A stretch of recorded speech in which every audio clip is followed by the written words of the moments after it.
Monsoon सत्र से पहले आज दिल्ली में ऑल पार्टी मीटिंग हुई, जिसमें पक्ष और विपक्ष के नेता शामिल हुए। इस दौरान बैठक में कई मुद्दों पर चर्चा हुई। केंद्रीय मंत्री जेपी नड्डा ने सर्वदलीय बैठक की अध्यक्षता की। इस बैठक में सरकार ने सभी राजनीतिक दलों से संसद के दोनों सदनों के सुचारू संचालन को लेकर बात की, जिसमें पक्ष ने अपनी बात रखते हुए कई मुद्दे उठाए। तो चलिए कुछ राजनेताओं से जानते हैं कि वो कौन से मुद्दे होंगे जिस पर संसद में विपक्ष सरकार को घेरेगी। मुझे एक आवश्यक मीटिंग के लिए जाना पड़ रहा है कहीं, तो मैंने नड्डा साहब से, जो मीटिंग की अध्यक्षता कर रहे हैं, उनसे इजाजत लेके मैं दूसरी बैठक में जा रहा हूं।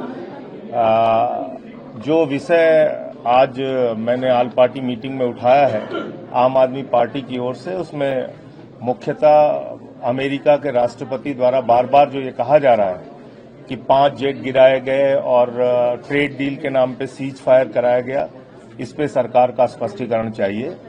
जहां झुग्गी वहां मकान का वादा करके यूपी, बिहार, पूर्वांचल के लोगों को उजाड़ा गया, बुलडोजर चलाया गया, मद्रासी कैंप में बुलडोजर चलाया गया, वो मुद्दा मैंने उठाया ऑल पार्टी मीटिंग में कि इसको सरकार तुरंत रोके और गरीबों को उजाड़ना बंद करे। एसआईआर के नाम पे जो बहुत बड़ा फ्रॉड बिहार के अंदर चल रहा है, उसमें बिहार चुनाव का फिर कोई मतलब नहीं रह जाएगा। मृतक लोगों को जो इस दुनिया में नहीं है, उनके नाम पे फॉर्म भर दिया जा रहा है। जो फॉर्म जमा करने नहीं गए, ऐसे लाखों लोगों का फॉर्म जमा कर दिया गया है। तो एक बहुत बड़ा चुनावी घोटाला है, वो मुद्दा हमने उठाया।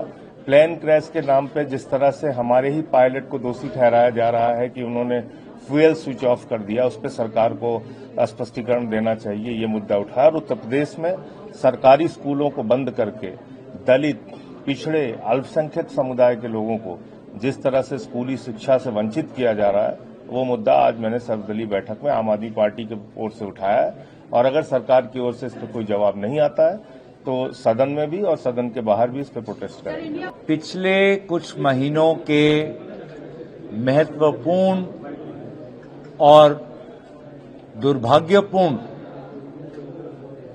हादसों और घटनाओं के पश्चात हम इस मॉनसून सत्र में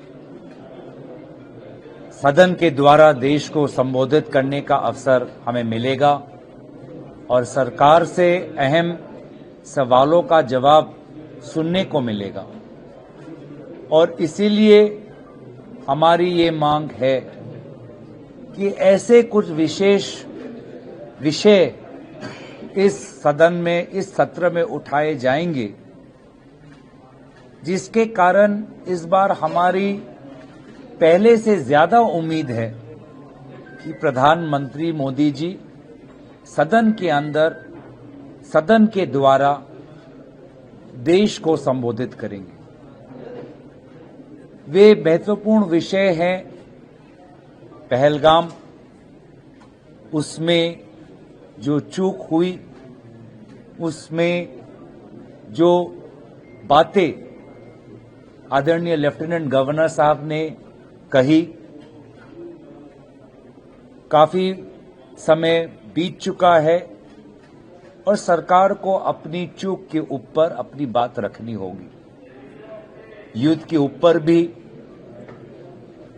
हमने अपने सेनाओं को पूरा समर्थन दिया और मुझे लगता है कि बहुत जरूरी है कि हम सदन के अंदर भारतीय सेना को एकजुट होकर हम अपना समर्थन दें, अपना धन्यवाद दें। लेकिन उसके पश्चात जो घटनाक्रम हुआ है, उसको लेकर आदरणीय प्रधानमंत्री मोदी जी को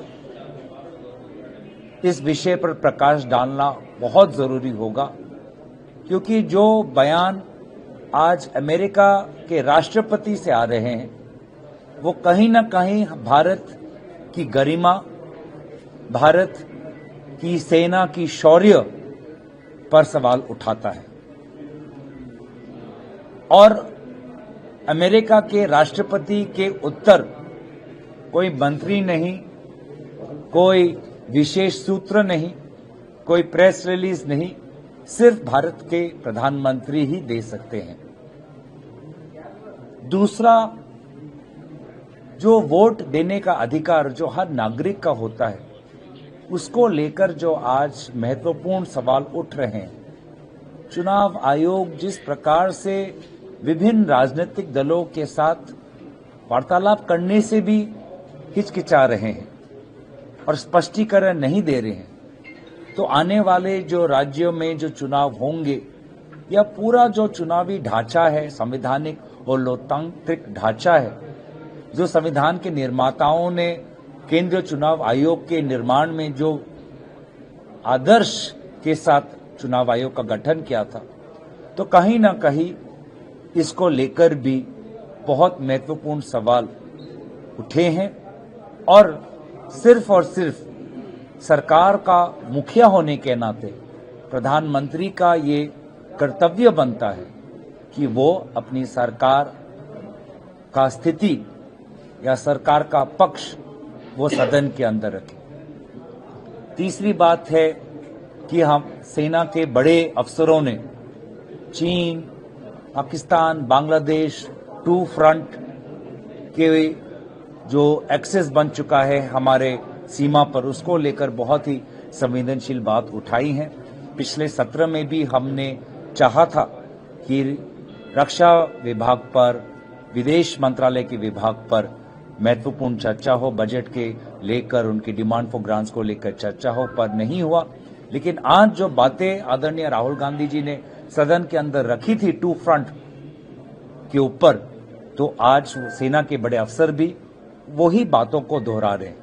तो बहुत जरूरी है कि रक्षा और विदेश नीति पर बात हम रखें, बात हम सुने, विषयों पर चर्चा हो और प्रकाश पड़े। और इसीलिए ये 3 विषय मुझे लगता है कि आदरणीय प्रधानमंत्री मोदी जी को विशेष रूप से इस सदन में आकर अपनी बात रखना बहुत अनिवार्य होगा। आज ये सरकार मणिपुर को लेकर भी विभिन्न बिल्स ला रहे हैं और मणिपुर को लेकर आदरणीय प्रधानमंत्री जी ने कहा था कि कुछ ही महीनों में मणिपुर में शांति आएगी। 3 वर्ष, लगभग 3-2.5 वर्ष गुजर चुके हैं और शांति कहीं भी हम आते हुए नहीं देख पा रहे, तो शांति का वातावरण नहीं देख पा रहे। तो प्रधानमंत्री आज भी छोटे छोटे देशों में जाते हैं, लेकिन हमारे ही देश के एक छोटे से राज्य में जहां पर आग आज भी है, वहां पर किसी कारण से कतरा रहे हैं। ये कुछ अहम बातें हैं जिसको लेकर हम चिंतित हैं और हम आशा करेंगे एक सकारात्मक चर्चा आने वाले सत्र में हो। ये देश अब मुद्दों से भरा हुआ है, सफल चर्चा नहीं हो सकती है, लेकिन 4 बहुत इम्पोर्टेंट मुद्दे उठाने की मैंने बात की है। नंबर 1, पहलगांव पर जो आतंकवादी हमला हुआ और उसमें जिस तरह से अभी लेफ्टिनेंट गवर्नर साहब ने कहा को इंटेलिजेंस फेल्योर था, तो ये एक बहुत ही गंभीर मामला है और इस पर चर्चा होनी चाहिए। दूसरे, ऑपरेशन सिंदूर जब चल रहा था, उस दौरान अमेरिका के राष्ट्रपति ने ये कहा कि हमने ये बंद करवा दिया है युद्ध, इमीडिएट, इनकम्प्लीट, टोटल। तो कभी हमारी पॉलिसी ये नहीं रही कि 2 देशों के बीच में तीसरा कोई हस्तक्षेप हिंदुस्तान की नीति में करे। लेकिन अब तो कल उन्होंने ये भी कह दिया 5 जेट गिराए गए थे और परसों ये भी कह दिया था कि बहुत नजदीक ही हम एक ट्रेड डील करने वाले हैं इंडोनेशिया की तर्ज पर। तो ये 2 मुद्दे ये हुए। तीसरा, हिंदुस्तान की विदेश नीति पूरी तरह से फेल हो गई। विदेश नीति वो सफल होती है जिसमें हमारे मित्र देशों की संख्या बढ़े और शत्रु देशों की संख्या घटे। अब आप चारों तरफ हिंदुस्तान से लेकर दुनिया के किसी कोने में देख लीजिए, ऑपरेशन सिंदूर पर या पहलगांव की घटना पर दुनिया के किसी भी देश ने हमारा साथ नहीं दिया, किसी भी देश ने। इससे इतनी खराब हो गई। देखिए 65 में युद्ध हुआ, पाकिस्तान से युद्ध हुआ था, लेकिन कोई मुस्लिम देश हमारे खिलाफ नहीं था। 71 में हुआ, पाकिस्तान के 2 टुकड़े हो गए, लेकिन कोई भी मुस्लिम देश हमारे खिलाफ नहीं था। ये जो अटल जी के जमाने में कारगिल युद्ध हुआ, पाकिस्तान से ही था, कोई मुस्लिम देश हिंदुस्तान के खिलाफ नहीं था। लेकिन अब कोई भी हमारे साथ नहीं, मुस्लिम नॉन मुस्लिम कोई भी हो, कोई भी दुनिया का देश नहीं। इतनी असफल विदेश नीति आज तक हिंदुस्तान के इतिहास में किसी भी सरकार की नहीं रही जो अब की है। इस पर चर्चा होना जरूरी है। और इन सबसे भी ज्यादा खतरनाक ये है कि अब पूरी तरह से डेमोक्रेसी खत्म होने जा रही है। जिस तरह से बिहार में SIR स्पेशल इंटेंसिव रिवीजन हो रहा है वोटर लिस्ट का, वो आप सब देख रहे हो। भारतीय संविधान के अनुच्छेद 326 में ये है कि जो 18 साल का है, हो गया है और भारत का नागरिक है, उसको वोट रजिस्टर कराने का अधिकार है। इसका अगर वोट रजिस्टर नहीं होता है तो इसका दूसरा अर्थ ये भी हो सकता है कि वो भारत का नागरिक नहीं है। तो ये अधिकार इलेक्शन कमीशन को भी नहीं और गवर्नमेंट को भी नहीं।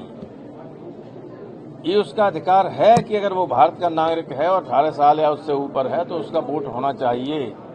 लेकिन बिहार में ऐसे करोड़ों लोगों के वोट नाम काटे जा रहे हैं, करोड़ों के। 4-5 करोड़ लोग तो उनके बिहार के दिल्ली से लेके अहमदाबाद, बम्बई और इस जगह हैं, सब यहाँ मजदूरी करते हैं। दिल्ली को बनाते हैं और दिल्ली वाले उन्हें बिगाड़ते हैं। उनको कुछ नहीं देंगे, वोट नहीं देने देंगे, नाम नहीं रजिस्टर करने देंगे। और यहाँ अगर रहते हैं झुग्गी झोपड़ियों में तो उसको बुलडोजर चलाते हैं। हो रहा है कि नहीं हो रहा? क्या कहा था चुनाव के वक्त बीजेपी ने यहाँ कि जिसकी यहाँ झुग्गी झोपड़ी होगी वही मकान मिलेगा। अब क्या कर रही है मुख्यमंत्री? तो ये सारी चीजें हैं जो बहुत गंभीर बातें हैं। इन पे मुझे नहीं लगता कि गवर्नमेंट कोई चर्चा कराएगी। ये हमेशा इस तरह की मीटिंग होती है चुनाव से इसके पहले, सेशन से पहले, और उस पर अमल कभी नहीं होता है। सर, पर इलेक्शन कमीशन कहता आया है कि SIR में आप लैंड रिकॉर्ड भी होंगे, वो भी चलेंगे अगर आपके पास बर्थ सर्टिफिकेट नहीं है। इलेक्शन कमीशन की कोई बात सुनता हूँ, कलेक्टर जो कहता है सो होता है। ये मैं कह के आया हूँ इलेक्शन कमीशन से।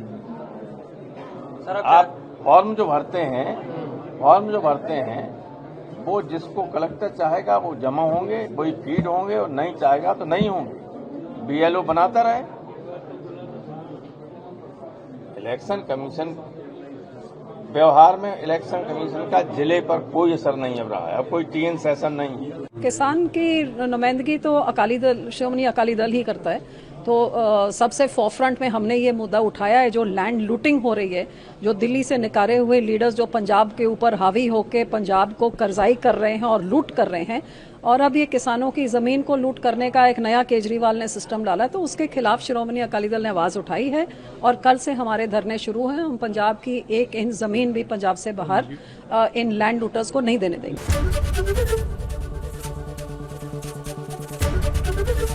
ABP गंगा, खबर आपकी, जुबान आपकी।